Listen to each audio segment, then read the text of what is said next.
کے حقوق کے نام پر تم ہم سے زیادہ بچوں کے حقوق جانتے ہو؟ یہ تو ہم پڑھایا کرتے ہیں کہ بچہ جب تک نابالغ ہے وہ خدا کے کسی حکم کا بھی مکلف نہیں ہے.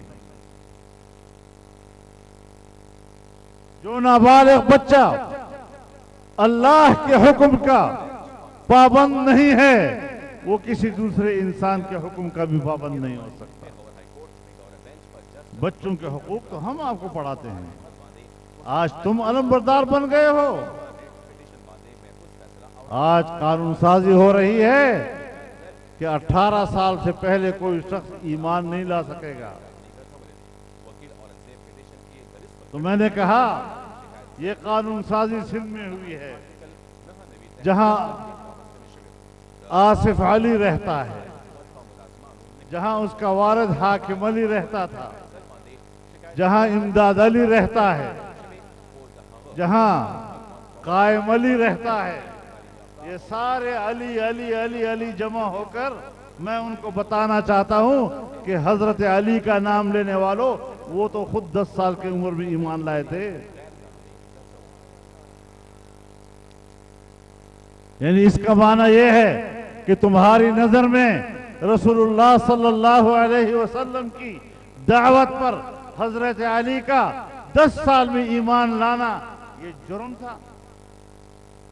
تمہیں کوئی احساس نہیں ہے جس کے نام پر تم لقمے کما رہے ہو.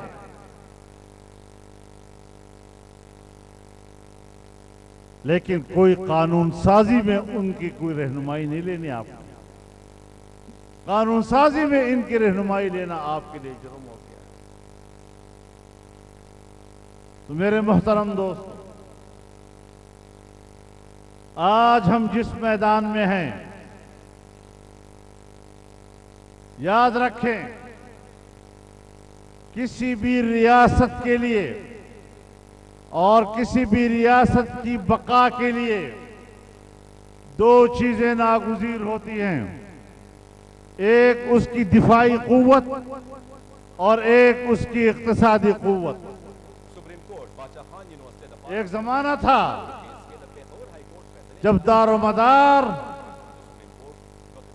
دفاعی قوت پر ہوا کرتا تھا, لیکن آج زمانوں کی تبدیلی کے ساتھ دھاندلی کے ذریعے مسلط ہو. اور طرفہ تماشا تو یہ ہے کہ جو لوگ ان کو لائے ہیں اقتدار میں, جو ان کے محسن ہیں, اب ان کو لڑ گیا ہے. اور D G I S I کا معاملہ اس نے مس ہینڈل کیا. کیا چیز ہے یہ؟ کیا تحفہ انہوں نے ہمیں دیا ہے؟ میں اسٹیبلشمنٹ سے بھی کہنا چاہتا ہوں کہ پتہ نہیں تم کس امید سے اس کو لائے تھے, تم نے کس امید پر اس کے لیے دھاندلیاں کی.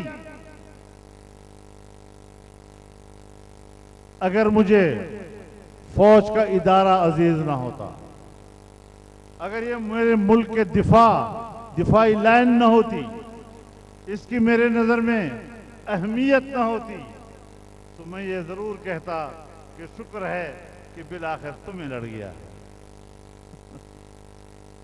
لیکن ہم افراد سے گلہ کر سکتے ہیں, لیکن دفاعی ادارہ پاکستان کا ادارہ ہے.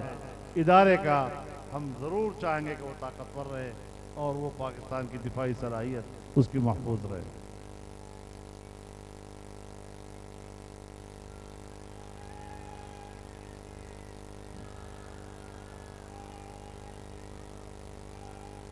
تو میرے محترم دوستو, آج وہ مدارس کا بھی خاتمہ کرنا چاہتے ہیں. ایک تو فاٹا کو برباد کر دیا, اب سمجھ میں نہیں آ رہی کہ فاٹا ہے کیا.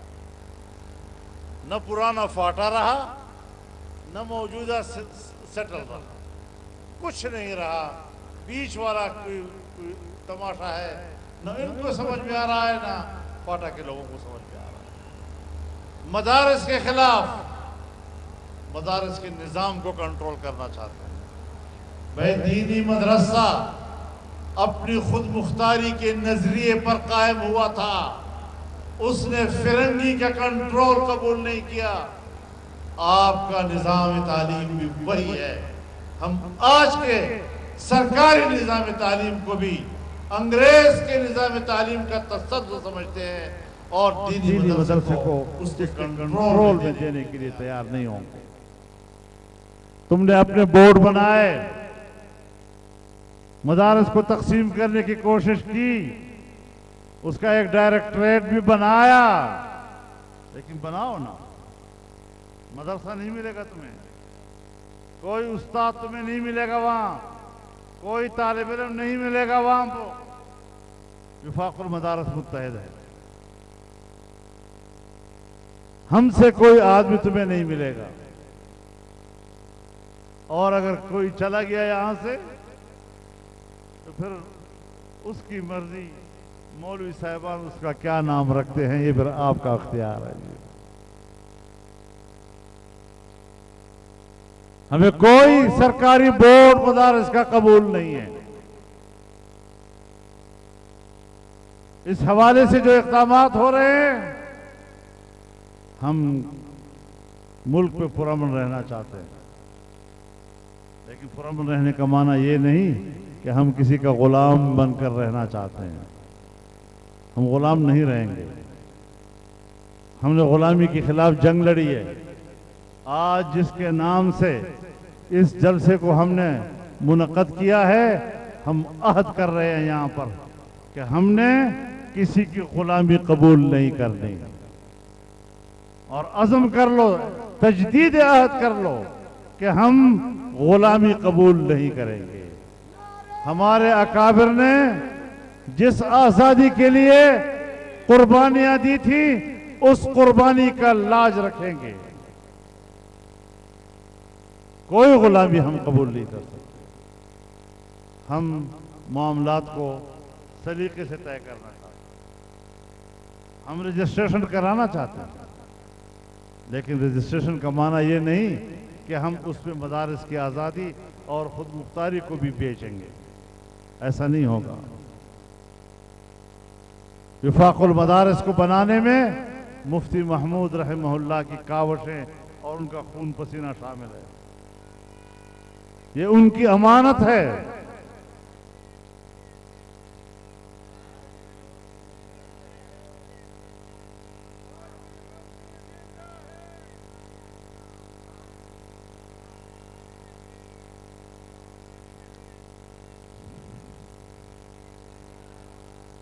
تو انشاءاللہ العزیز ہم نے ہی اس ملک کو انشاءاللہ اللہ کے فضل و کرم سے ٹھیک کرنا ہے۔ وقت آ رہا ہے، آپ نے گزشتہ 3 سالوں میں جس زندگی کا ثبوت دیا ہے، جس جواں مرضی کا ثبوت دیا ہے، جس بہادری کا ثبوت دیا ہے، میرے ساتھیوں، میں اللہ کو گواہ بنا کر پیش کرتا ہوں کہ میں آپ کی جرت اور بہادری پر فخر کرتا ہوں۔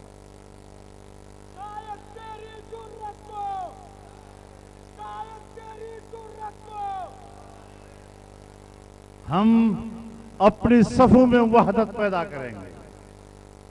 اگر انہوں نے کوشش کی جمعیت کو توڑنے کی تو انشاءاللہ مایوسی ہوگی، اگر انہوں نے وفاق کو توڑنے کی کوشش کی تو ان کو مایوسی کا سامنا کرنا پڑے گا۔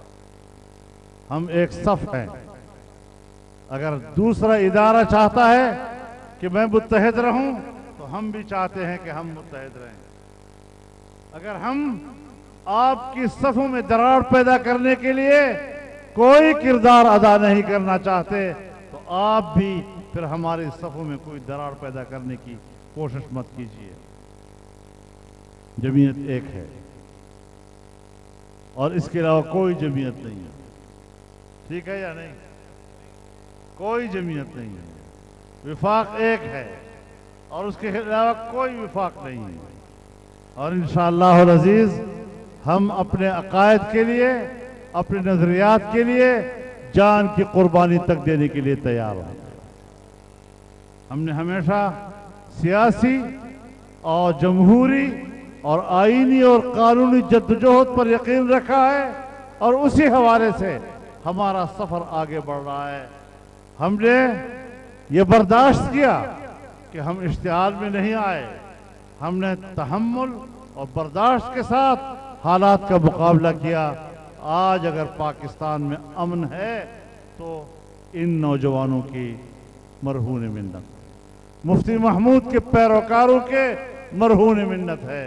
اگر یہ جنگ چھیڑنا چاہتے تو افغانستان بن سکتا تھا، لیکن ہم نے پاکستان کو پرامن رکھا ہے، مدارس نے پرامن رکھا ہے، مدارس کے جوانوں نے پرامن رکھا ہے، جمعیت علماء کے کارکنوں نے پرامن رکھا ہے، اور جمعیت ایک پاکستان کی بات کرتی ہے، جمعیت متحدہ پاکستان کی بات کرتی ہے، جمعیت علماء اسلام آئین پاکستان کی بات کرتی ہے، لیکن اپنے نظریات پر کوئی سمجھوتا کرنے کے لیے تیار نہیں۔ تو ہمارا یہ پیغام بڑا واضح ہے، اور اس پورے اہم اور مضبوط پیغام کے ساتھ ہم نے آگے بڑھنا ہے۔ ایسے حکمرانوں کا تختہ الٹنا ہمارا حق بنتا ہے، جس طرح کے حکمران آج ہم پر مسلط ہیں۔ ہم ایسی حکومت کو تسلیم نہیں کرتے۔ ہم نے ایسے حکمرانوں کے ہاتھ پر بیعت نہیں کی۔ ہم نے اس کو جائز حکومت بھی نہیں مانا، اور ناجائز تو ہم نے کہا ہے نا کہ یہ ناجائز حکومت ہے، نااہل تو یہ خود ثابت ہوا ہے، اور کل تک بونگیاں مار رہا ہے۔ تو ایسی صورتحال میں انشاءاللہ ہم پورا ملک ایک صف ہیں، اور ایک صف ہو کر ہم نے آگے بڑھنا ہے، تمام سیاسی قوتوں کو ساتھ دے کر چلنا ہے، اور انشاءاللہ اس آمرانہ شکل، آمریت بصورت جمہوریت، یہ ہمیں قبول نہیں ہے۔ ہمیں آئین کے مطابق جائز حکومت قبول ہے، اور اس کے علاوہ کوئی ہمیں حکومت قبول نہیں ہے۔ ہم اپنی جدوجہد کو آگے بڑھائیں گے، اور پورے عزم کے ساتھ آگے بڑھائیں گے، اور انشاءاللہ العزیز ہم ایک متحدہ صف ہو کر آگے بڑھیں گے۔ الیکشن بھی آئے گا تو انشاءاللہ آپ اس کے کامیاب نتائج دیکھیں گے۔ انشاءاللہ آپ کی یہ محنتیں اور آپ کی یہ جدوجہد یہ رائے گاہ نہیں جائے گی۔ اللہ تعالی ہمارا حافظ و ناصر ہو، اور اسی کے ہاتھ میں خیر ہے۔ ہم نے اسی سے کامیابی اور خیر کی طلب کرنی ہے، اور انشاءاللہ وہ دعا قبول کرنے والا ہے۔ وآخر دعوانا